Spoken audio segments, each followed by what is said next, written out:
ایک دن عمر بن خطاب رضی اللہ تعالی عنہ اللہ کے رسول صلی اللہ علیہ وسلم کے گھر میں تشریف لائے. کہا کہ یا رسول اللہ، اے اللہ کے رسول صلی اللہ علیہ وسلم، اللہ سے کیوں نہیں آپ دعا کرتے ہیں کہ وہ آپ کی امت کے اوپر فراوانی کر دیں. جو پرشین امپائر ہے، جو رومن امپائر ہے، وہ تو اللہ کی عبادت نہیں کرتے، لیکن ان کے اوپر تو مال و دولت کے جو ہے خزانے کھلے ہیں. تو آپ کیوں نہیں اللہ تعالیٰ سے دعا کرتے؟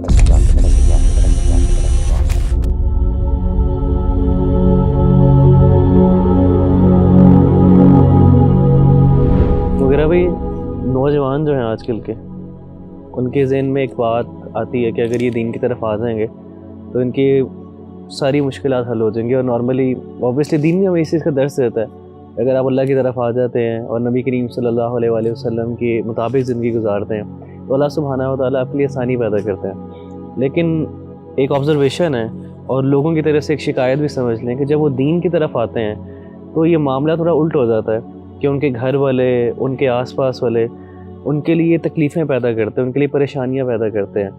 تو سوال یہ ہے کہ واقعی یہ مشکلات ہیں یا آسانی ہے، اور اس مشکلات میں سے کیسے صبر کیا جائے، اور کیسے جو ہے وہ انسان جو ہے اپنے آپ کو مطمئن کرے کہ یہ اللہ سبحانہ و تعالیٰ کی طرف سے ایک آزمائش ہے یا مشکل ہے.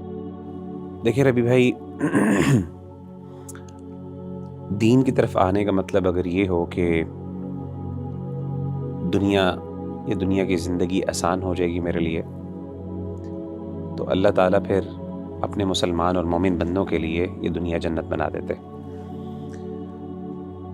اس کائنات میں اگر کوئی ذات ایسی ہے جو ڈیزرو کرتی ہے واقعی کہ اس پر ایک بھی مشکل نہ آئے، تو وہ ہمارے نبی صلی اللہ علیہ وآلہ وسلم کی ذات ہے.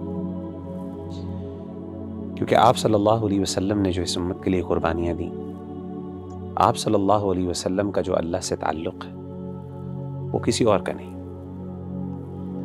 لیکن آپ دیکھیں کہ نبی صلی اللہ علیہ وآلہ وسلم نے جب اسلام کی دعوت کا آغاز کیا تو کیسے مشکلات کے انبار آپ کے اوپر لگ گئے. یعنی کوئی سال ایسا نہیں تھا، کوئی میں سمجھتا ہوں دن ایسا نہیں تھا جس میں آپ کے لیے مشکلات، چیلنجز اور پرابلمز نہیں تھیں. ایک دن عمر بن خطاب رضی اللہ تعالی عنہ اللہ کے رسول صلی اللہ علیہ وسلم کے گھر میں تشریف لائے،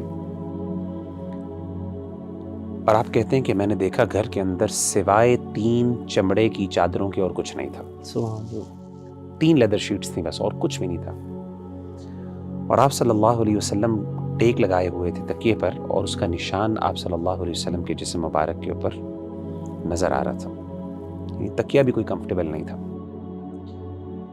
تو آپ صلی اللہ علیہ وسلم کی اس جب حالت دیکھی حضرت عمر بن خطاب نے، تو آپ اس کیفیت کو برداشت نہ کر سکے اور کہا کہ یا رسول اللہ، اے اللہ کے رسول صلی اللہ علیہ وسلم، ادعو اللہ، اللہ سے کیوں نہیں آپ دعا کرتے ہیں فلیوسع علی امتک، کہ وہ آپ کی امت کے اوپر فراوانی کر دیں.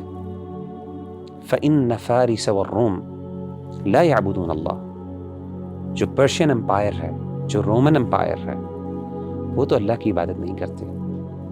ولیکن قد وسع علیہم، لیکن ان کے اوپر تو مال و دولت کے جو ہے خزانے کھلے ہیں. تو آپ کیوں نہیں اللہ تعالیٰ سے دعا کرتے؟ تو سیدنا عمر بن خطاب رضی اللہ تعالیٰ عنہ کی جب اللہ کے رسول نے یہ بات سنی تو آپ لیٹے ہوئے تھے، آپ اٹھ کے بیٹھ گئے، یعنی اس چیز کی اہمیت دلانے کے لیے. اور آپ نے بڑے حیران ہو کے کہا او فی شک انت یا ابن خطاب، اے ابن خطاب، کیا آپ کو بھی شک ہے؟ یعنی میں آپ سے تو یہ چیز ایکسپیکٹ نہیں کر رہا تھا. اولئک قوم عجلت لهم طیباتهم فی حیات الدنیا، آپ نے فرمایا یہ وہ قوم ہے جس نے اگر دنیا کے اندر کوئی خیر کا کام کیا ہے تو اس کی جزا ان کو دنیا میں ہی مل گئی، ان کے لیے دنیا میں ان کی جزا جلدی کر دی گئی. لیکن ہم مسلمان، یہ جو اللہ تعالیٰ کا بندہ، یہ مومن ہے، اس کی کوششوں کو کبھی بھی اللہ تعالیٰ دنیا کے اندر چھوٹا ریوارڈ دے کے ختم نہیں کرتے.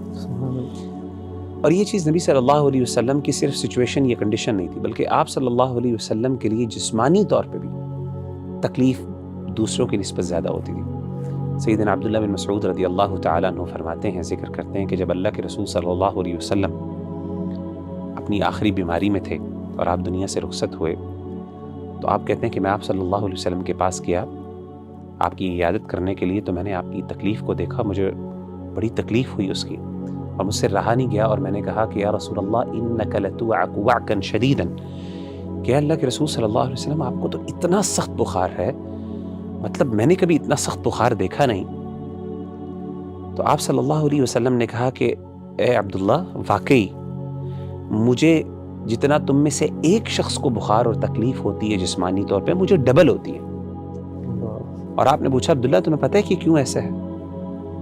تو عبداللہ بن مسعود نے کہا کہ اللہ کے رسول صلی اللہ علیہ وسلم شاید اس لیے کیونکہ اس تکلیف کی وجہ سے اللہ تعالیٰ آپ کا اجر اور ثواب بھی دوبالا کر دیں گے۔ تو آپ نے کہا ایسی بات ہے، اور آپ نے فرمایا کہ جب ایک مومن پر کوئی تکلیف آتی ہے تو اللہ نہ صرف اس کے گناہوں کو معاف کرتے ہیں بلکہ اللہ تعالیٰ اس کے درجات بھی بلند کر دیتے ہیں۔ تو اپنا بندہ جو اللہ کا ہے، بعض اوقات میں سمجھتا ہوں بعض اوقات اس کے لیے دین میں آنے کے بعد مشکلات زیادہ بڑھ جاتی ہیں، اور یہ اللہ کی محبت کی نشانی اور دلیل ہے۔ کیوں؟ ایز لانگ ایز وہ دین پہ قائم رہے۔